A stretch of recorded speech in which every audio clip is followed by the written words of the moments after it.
தயக்கமா தயக்கமா மனதிலே குழப்பமா வாழ்க்கையில் நடுக்கமா.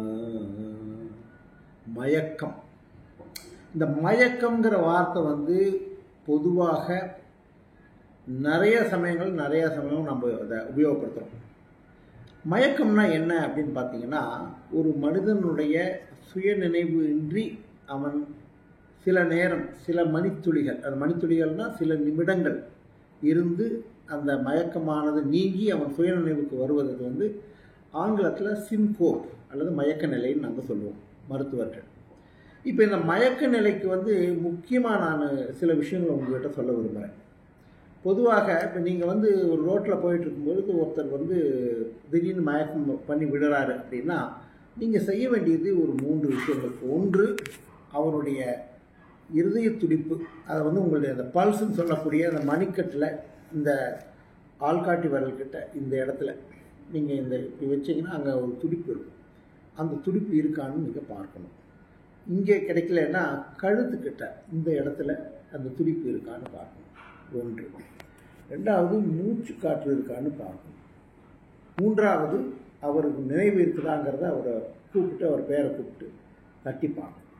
இந்த 3ம் இல்லை அப்படின்னா அவர் ஒரு ஒரு இறப்பு நிலைக்கு போயிட்டுருக்கான்னு அர்த்தம். முக்கியமாக மூச்சும் துடிப்பும் இல்லைன்னா அது இறப்பு நிலை. அப்போ அவருக்கு நம்ம செய்ய வேண்டிய முதலுதவியே வேறு மாதிரி.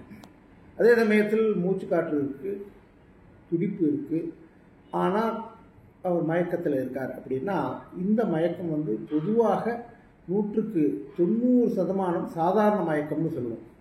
அதாவது அவர் காலையிலேருந்து சாப்பிடாமல் இருந்திருக்கலாம், அல்லது அவர் ஏதாவது ஒரு காட்சி, சில பேர் ஒரு ஆக்சிடெண்ட் பார்த்தா அதை பார்த்து மயக்கம் போட்டு விடுவாங்க, அல்லது சில சமயம் என்னென்னா ஒரு அதிர்ச்சியான செய்தி கேட்டு மயக்கம் போட்டு விடுவாங்க. அதனால் இந்த மாதிரி ஒரு காரணங்களால் வரக்கூடிய சாதாரண மயக்கம் அப்படிங்கிற ஒரு நிலையில் இருக்கிற வாய்ப்புகள் அதிகம். பொதுவாக இந்த மாதிரி இருந்தால் நம்ம மக்கள் என்ன பண்ணுவாங்கன்னா, மயக்கம் போட்டு கீழே விழுந்தவரை தூக்கி உட்கார வைப்பாங்க. அது செய்யவே கூடாது. அவங்க தலை சமாதானமாக இருக்கிறது தான் நல்லது.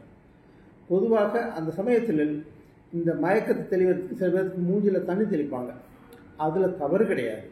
ஆனால் பொதுவாக நம்ம என்ன செய்யணும் அப்படின்னா, அவருடைய இந்த மாதிரி சாதாரண மயக்க நிலையில் இருக்கின்ற ஒருவருக்கு அவங்களுடைய 2 காலையும் தூக்கி மேலே தூக்கினீங்கன்னா இந்த இருதயத்துக்கு போகக்கூடிய ரத்தம் அதிகமாகி அதன் காரணமாக மயக்கத்திலிருந்து சீக்கிரம் விடுபடக்கூடிய வாய்ப்புகள் உண்டு. அவர் சுயநினைவுக்கு வந்த பிறகும் கொஞ்ச நேரத்துக்கு தரையில் படுத்திருக்கிற மாதிரி இருக்கிறது நல்லது. இதை தவிர பல மற்ற காரணங்கள்னால மயக்கம் வரும்.